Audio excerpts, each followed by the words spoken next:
Hello दोस्तों, अगर आपको मैथ बेसिक से सीखना है तो आप एकदम बिल्कुल सही जगह आए हैं। तो मैं आप सभी को एकदम बेसिक से सिखाऊंगा, लेसन 1 से, और एकदम बेसिक से सिखाऊंगा सारी चीज़ें। तो चलिए वीडियो को बिना टाइम वेस्ट किए स्टार्ट करते हैं। लेसन का नाम है संख्या और संख्या पद्धति। तो इसमें पहले है अंक। सबसे पहले आपको अंक सीखना चाहिए। अंक स्टार्ट होता है 0, 1, 2, 3, 4, 5, 6, 7, 8, 9।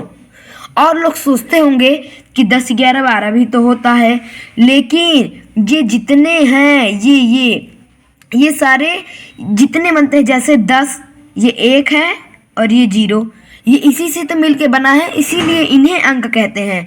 जैसे मान लो आपको कहना है 999, ये हो गया, ये 9 है, और जैसे 413 ये है, तो इसमें ये 4 है, ये 1 है, ये 3 है, इसीलिए इसमें। तो ये डाउट क्लियर हो गया। अब चलिए आगे देखते हैं।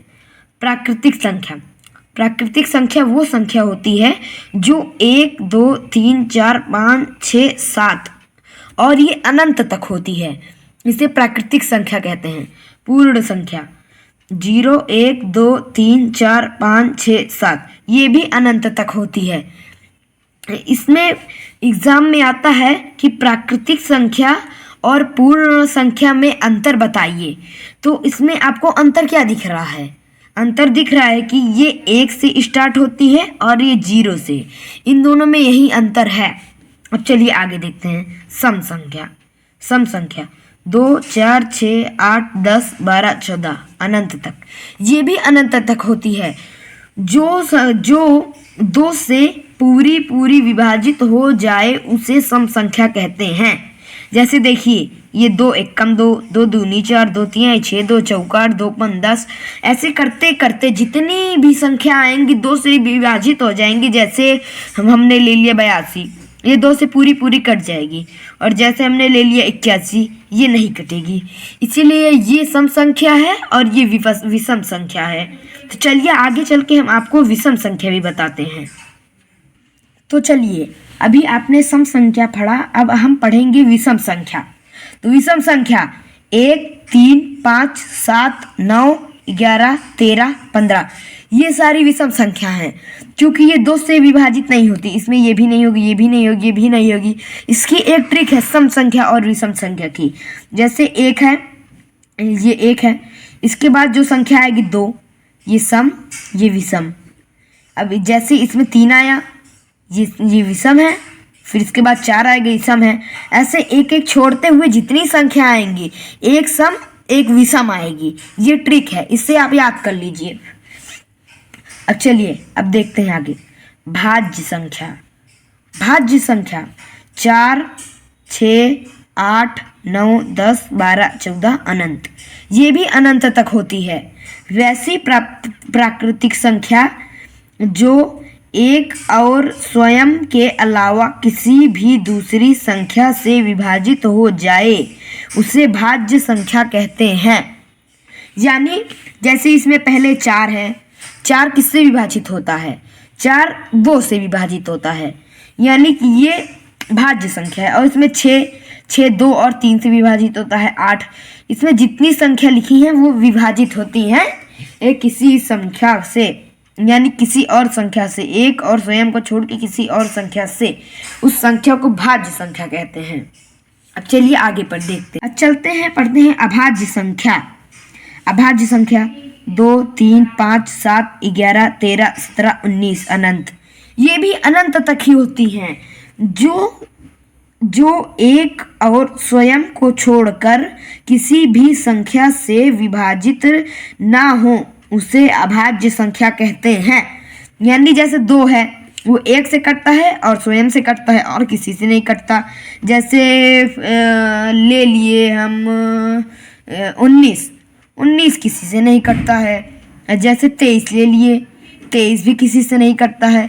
जितनी संख्या नहीं कटती वो अभाज्य होती हैं, और जितनी संख्या दूसरे से किसी दूसरे संख्या के, यानी कि स्वयं और एक को छोड़ के किसी दूसरे संख्या से कट जाती हैं उसे भाज्य संख्या कहते हैं।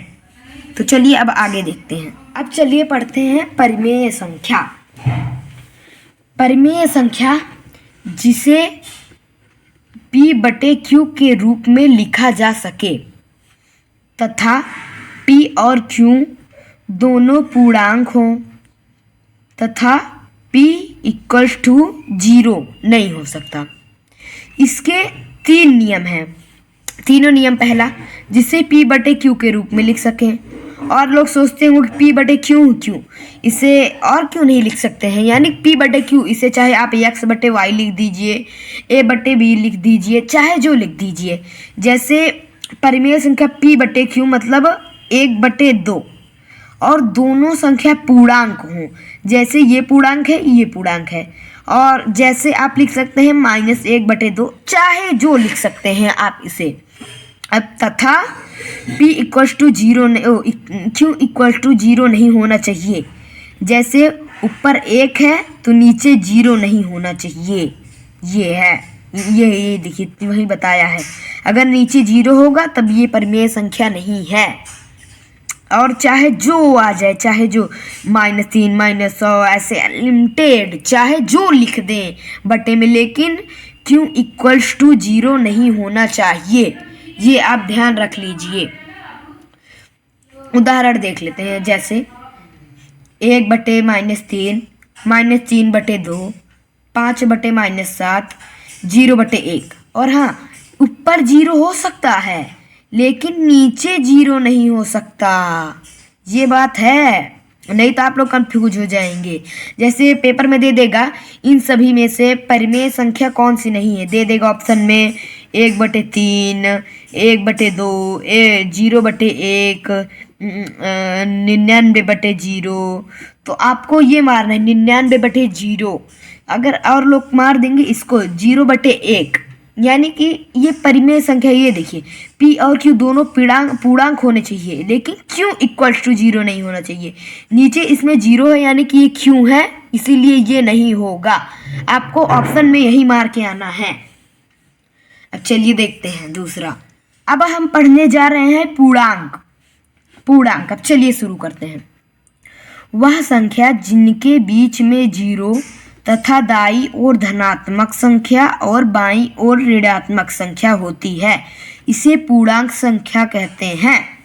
जैसे ये है बीच में 0, इसके दाईं तरफ धनात्मक संख्या जैसे ये लिखा है, और इसकी बाईं ओर ऋणात्मक संख्या ये है।